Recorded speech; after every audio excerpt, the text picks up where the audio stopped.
So, if you clicked on this video, that means you're here for one of two reasons. One, you're reading Baudrillard in class. My condolences. And two, you're a nerd. And you like watching media studies videos, but honestly, I think that's pretty cool. So, either way, welcome. Let's talk about postmodernism. The important thing to understand when talking about postmodernism is we also need to talk about pre-modernism and modernism as well. So we start with the former, pre-modern culture. Imagine pre-20th century. Traditional culture art, like paintings, music, theater. A lot of it was mainly focused around religion and was very much wanted to be the artist wanted to show how we should live, act, experience life, feel, etc. Which is simple enough to understand. It's just trying to convey a message through art or culture. Moving on to modern culture, which was, the industrial era and the introduction of things like television and radio,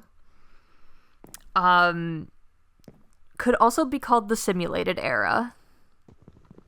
Film could capture lifelike images on camera and be broadcast to the world, which Baudrillard would call simulations.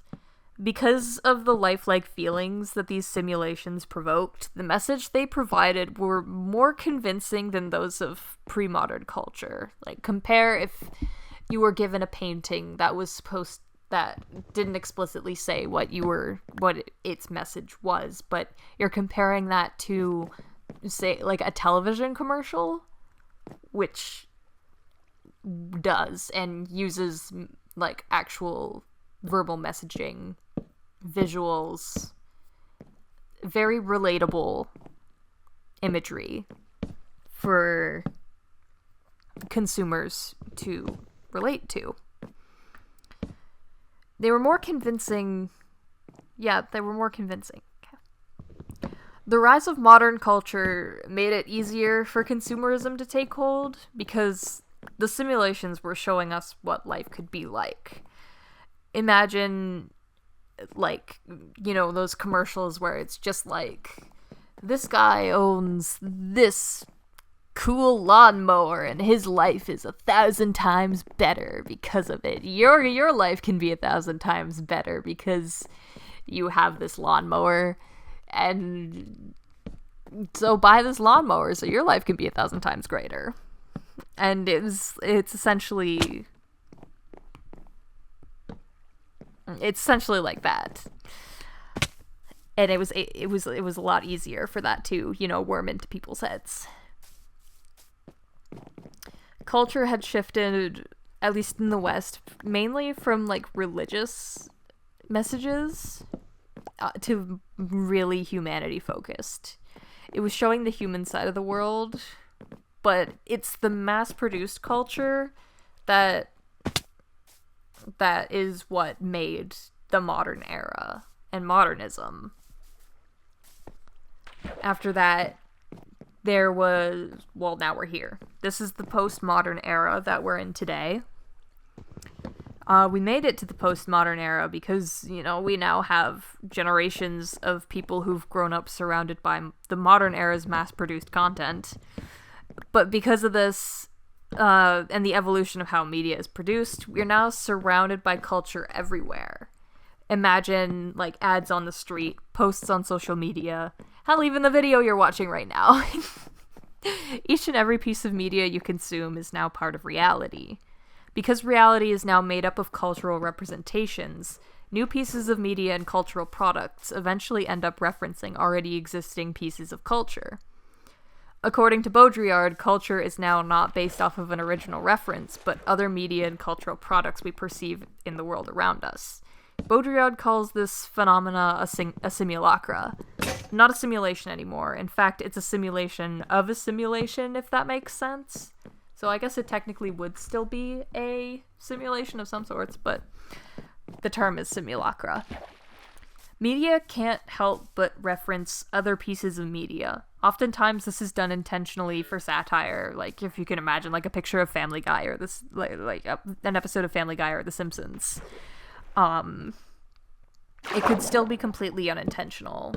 If you were an artist drawing a picture of city streets and you're drawing advertisements, it's not intentional, but it is a very unintentional intertextual connection.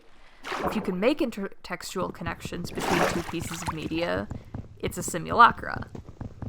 Baudrillard talks about another thing called hyperreality, where he infers that because we are so surrounded by media and culture, that we can no longer tell the difference between reality and simulation. For example, like if you watch a TV show about a certain topic, like a very scientific topic, but it was a dramatization, and compare that to researched facts, it would be lots of people believe the TV show as it's a lot easier to consume and very accessible.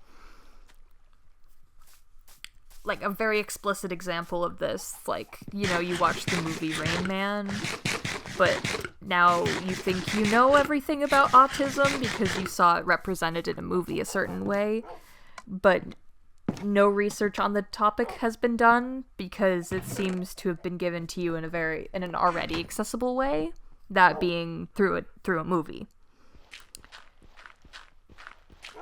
Lots of people take that simulation as real and do not go forward with any more research because they're willing to believe these simulacra. This happens with so many things. Another example would be social media, where, you know, we can show only what we want to show and have people believe anything we want them to believe about us. Like, for example, you know, you'll see celebrities posting about their daily lives on social media, but we don't know if it's true or not. We're just meant to believe that it is true. Reality TV, another good example. It's not really real. However, us as a society as a whole, we are very conditioned to believe that it is real when it's mere entertainment.